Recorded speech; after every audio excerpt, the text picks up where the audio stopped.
sama Pak Doto Yudantoro sebagai Ketua Pengelola Desa Wisata Penting Sari, Sleman, Yogyakarta. Nama Penting Sari ini bagi penggiat wisata desa ya Pak ya, ini sungguh luar biasa, namanya sudah bukan hanya kancah nasional, dapat penghargaan internasional juga ya. Ya. Itu luar biasa. Sampai Pak Sandiaga Menteri ya membuktikan sendiri pada bulan Juni ya. Ya, bulan Juni kemarin. Ini Pak Doto ini mohon kami diceritakan, dikasih oleh ilmu seperti apa sih Penting Sari yang berada di Sleman ini menjadi luar biasa, nasional dan mendunia.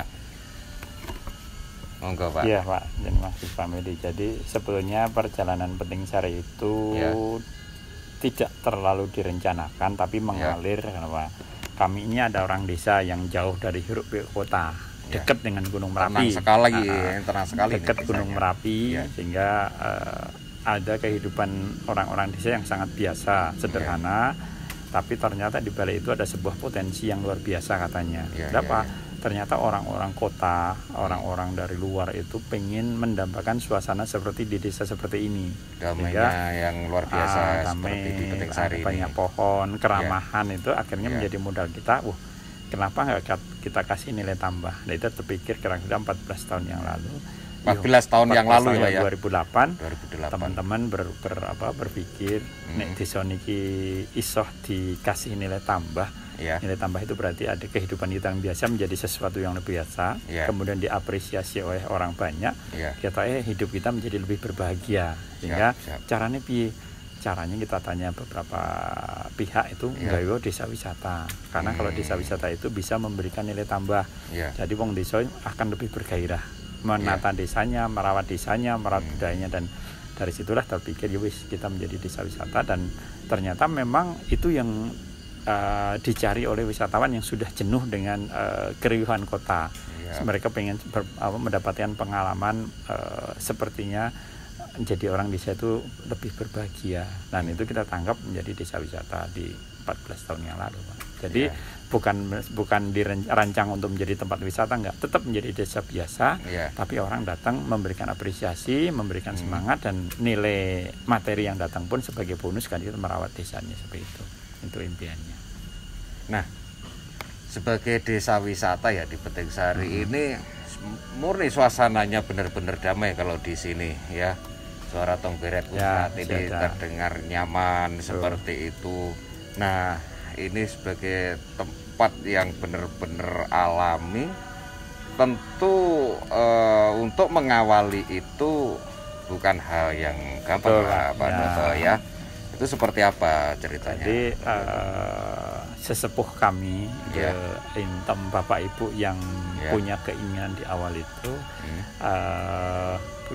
punya keinginan bersama dari beberapa masyarakat memberi nilai tambah tadi, terus itu ditawarkan kepada teman-teman dari desa, kira-kira sepakat enggak dengan ide-ide ini. Ternyata memang sebagian setuju, walaupun ada yang kurang sepakat, tapi karena niat kita tulus ingin memberi warna, memberi nilai tambah tadi, akhirnya ya sudah, ayo kita buktikan. Jadi apa sih yang bisa dijual? Oh, ternyata setelah kita tanya, yang dijual itu ya keaslian desa. Jadi ada keramah tamahan orang, mereka tinggal di homestay, bercocok tanam, begitu yang ditawarkan itu ya ditawarkan orang-orang yang tidak pernah merasakan hal itu. Jadi kalau anak Jakarta itu mereka melihat pohon padi itu dia bilang pohon nasi. Nah, karena dia pernah lihat sawahnya, sehingga ternyata menarik. Jadi segmen pertama kita waktu itu kan anak-anak sekolah yang tidak pernah melihat suasana desa, dan karena itu menjadi edukasi yang mahal dan berkembang terus, akhirnya sampai bertahan sampai saat ini, dan itu masih sangat diminati. Kearifan lokal yang dicari itu yang kita lakukan sehari-hari menjadi menarik. Sehingga mimpinya sesepuh kami, inisiator-inisiator itulah kami terjemahkan dalam bentuk kita harus mengelola desa wisatanya secara profesional. Dalam arti harus ada kalkulasi ekonominya, ada kalkulasi bisnisnya, ada pemberdayaannya, sehingga semua orang yang bisa terlibat dalam kegiatan ini mereka akan mendapatkan kompensasi sesuai dengan peran serta mereka. Apakah bapaknya, ibunya, anaknya, rumahnya jadi homestay, bahkan sawahnya, atau mungkin pemerintah desa dengan lapangannya, ya kita jadikan aset bersama. Sehingga mudah ada kelompok matani, kelompok masyarakat, kelompok kesenian, itulah jadi aset kita bersama. Sehingga dari situlah kita membuat brand Penting Sari, itu memang penting gitu kan. Nah, dari situ tapi isinya adalah kegiatan masyarakat yang kita tampilkan, bukan sekedar tontonan, lebih ke tuntunan atau mungkin edukasi. Jadi tamu itu tidak melihat, tapi mereka melakukan seperti apa yang kita lakukan. Mereka tinggal di desa, ya mereka menerima yang penuh kesederhanaan ini ya, jauh dari modern ini ya. Itu yang jadi jualan kita, dan ternyata pasarnya luar biasa, Pak. Jadi sebenarnya di desa manapun ada modal-modal seperti itu ada. Nah, itu. Jadi sebuah desa yang sederhana seperti ini menjadi kelas dunia dengan inovasi-inovasi kreatif dari pengelola ya. Pengelola itu bukan hal yang gampang loh Pak. Ya kan, apalagi ini membangun komitmen bersama itu desa. Apalagi ini kelasnya bukan nasional lagi, tapi dunia ini. Insya Allah kemarin kita masuk di 4 besar di 100 destinasi top dunia di tahun 104 dari 100 top destinasi top dunia. Kan luar biasa. Penting Sari. Terus masuk lagi menjadi kemarin desa wisata mandiri menginspirasi. Jadi kami sekali dinobatkan dengan beberapa teman itu menjadi desa yang bisa menginspirasi, mandiri dan menginspirasi. Dan itu kelasnya mungkin ya buat kami adalah pertanggungjawabannya luar biasa Pak, yang harus kita berikan kepada teman-teman yang mau belajar tentang pengembangan desa wisata di tempatnya masing-masing. Kalau saya menikmati di sini ya tidur di rumah warga, ya bagaimana kita merasakan suasana malam di Penting Sari ini, dan ya kita benar-benar tidur di sini ya, di homestay-nya warga seperti itu, makan juga makanan yang kita makan makanan di sini gitu, sarapan paginya seperti itu. Nuansanya ya nuansa benar-benar desa ini, ternyata menjadi hal yang luar biasa. Nah, ini kalau boleh saya tanya ya Pak, tadi omset dari desa yang sederhana ini, yang nampaknya sederhana ini, omsetnya berapa ini Pak? Kalau kita bicara sebelum pandemi Pak bicara pandemi, sebelum pandemi lah. Kalau pandemi susah. Dari awal berdiri 2008 kami baru punya pendapatan di angka mungkin puluhan juta. Di awal-awalnya puluhan juta. Tidak pernah kepikiran orang bisa mendatangkan rezeki ke kita sekitar 20-30 juta. Awalnya 2009 itu sampai 250 juta, naik lagi 500, naik lagi 1 M, dan di 2015 itu terjaga di angka kurang lebih 2,5 miliar per tahun.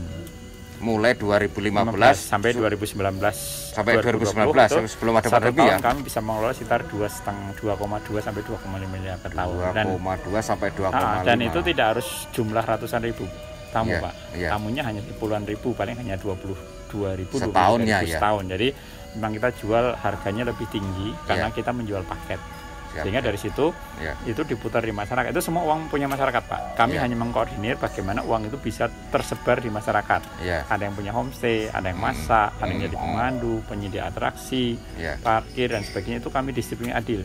Nah, selisih sedikit kami kumpulkan, itu kami kembalikan ke masyarakat dalam bentuk pembangunan desa. Nah, jadi bisa mandiri berarti ini. Jadi kalau yang mereka terlibat langsung dapat rezeki, kalau yang tidak langsung nunggu nanti mungkin ada donasi untuk kelompok masyarakat, ada pembangunan perbaikan jalan, itu kami berikan dari hasil yang kami keuntungan yang kami kumpulkan. Nah, kami bagaimana pengelola mau dapat rezeki harus ikut terlibat langsung. Rezekinya dari situ. Jadi artinya hampir 90% duit itu kita kembalikan ke masyarakat. Masyarakat lagi.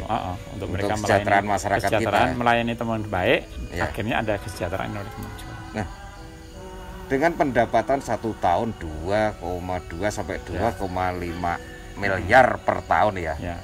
Nah, ini kan angka yang enggak sedikit. Akan tetapi pola hidupnya di sini tetap menjaga kesederhanaan dan kedesaannya itu Pak. Ini apakah bukan jadi masalah ketika punya uang banyak seperti itu? Sebetulnya kan ide awalnya nilai materi itu kan bonus Pak, karena kita menjaga desa ya, menjaga desa, merawat kearifan budaya itu kan bonus karena merawat itu. Cuma dalam perkembangan tentu saja nilai itu menjadi sedikit potensi untuk merubah merubah pola hidup masyarakat, karena ada nilai rezeki, nilai materi yang cukup besar, sehingga itu menjadi warning kami, menjadi peringatan kepada kami untuk mencoba kita menahan untuk bagaimana materi yang berputar itu bisa benar-benar diserap oleh masyarakat sesuai dengan kontribusinya, sehingga kita salurkan di masyarakat. Ya yuk, kalau itu rezekimu pasti akan keterima. Kalau ini rezeki untuk orang lain pasti akan, sehingga kami coba mendistribusi secara adil, secara fair kepada masyarakat, dan mereka akhirnya bisa menerima. Kalau saya mau dapat, ya saya harus kerja keras. Oh gitu.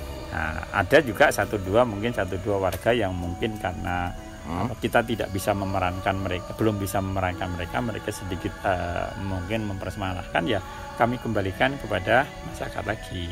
Dan kami ingin merangkul semua, tapi kami tidak bisa memberikan manfaat kepada 100%. Kami bisa memberikan manfaat paling hanya 70-80% warga. Itu pun sudah sangat bagus buat sebuah desa.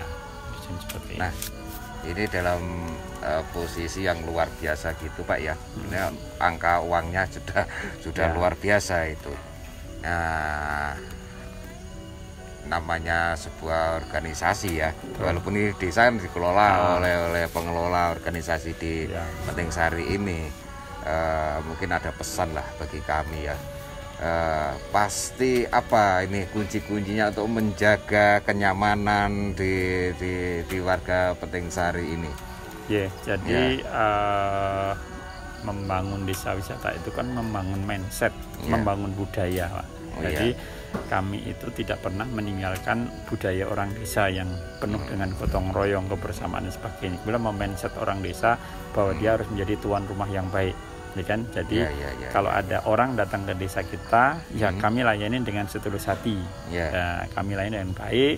Akhirnya mereka mendapatkan, tamu yang datang itu mendapatkan kesan bahwa dia dilayani dengan baik, mereka mendapatkan perlakuan dengan baik, dan itu harus siapapun yang terlibat, mulai dari frontliner sampai yang di paling belakang pun harus bisa melakukan itu.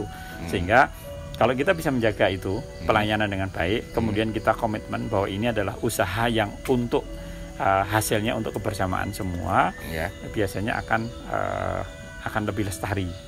Apalagi kami juga membuat regenerasi, jadi ada generasi perintis, generasi pelaku, pelaksana, teman-teman dari pelaku, sampai mungkin generasi yang nanti akan meneruskan ini di 2-3 tahun ke depan. Nah itu dari sisi kelembagaan kita juga mungkin dibuat sederhana saja, tidak udah terlalu rumit. Dari sisi SDM selalu kita tingkatkan Pak, SDM selalu kita tingkatkan baik secara mandiri maupun kita carikan support dari pihak lain. Kemudian dari kualitas desanya tetap kita jaga, tetap seperti desa, tidak harus dipermak menjadi modern gitu. Jadi itu komitmen kesederhanaannya ini memang yang dicari yang itu. Dan saya kira itu di desa manapun punya potensi seperti itu, tinggal nanti mereka bisa nggak memetakan potensi itu menjadi produk dan dikemas menjadi paket wisata yang mereka bisa jual ke wisatawan. Nah ini saya mohon pada tadi ya, pesan terakhir bagi kami untuk memotivasi kepada teman-teman dalam pengelolaan desa wisata ya, Andoto, mohon beberapa patah kalimat lah ini untuk memotivasi kami supaya ya terus bersemangat lah untuk mengelola desa wisata itu. Terima kasih Bang Edi. Jadi sebetulnya setiap desa punya potensi, setiap desa punya keunggulan. Tinggal kembali ke diri kita.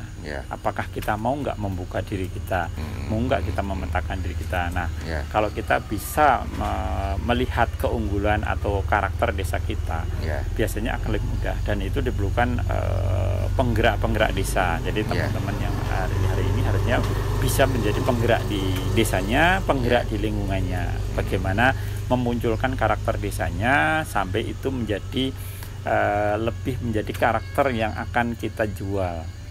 Karena perbedaan karakter, perbedaan budaya, perbedaan kondisi desa itulah yang akan dicari.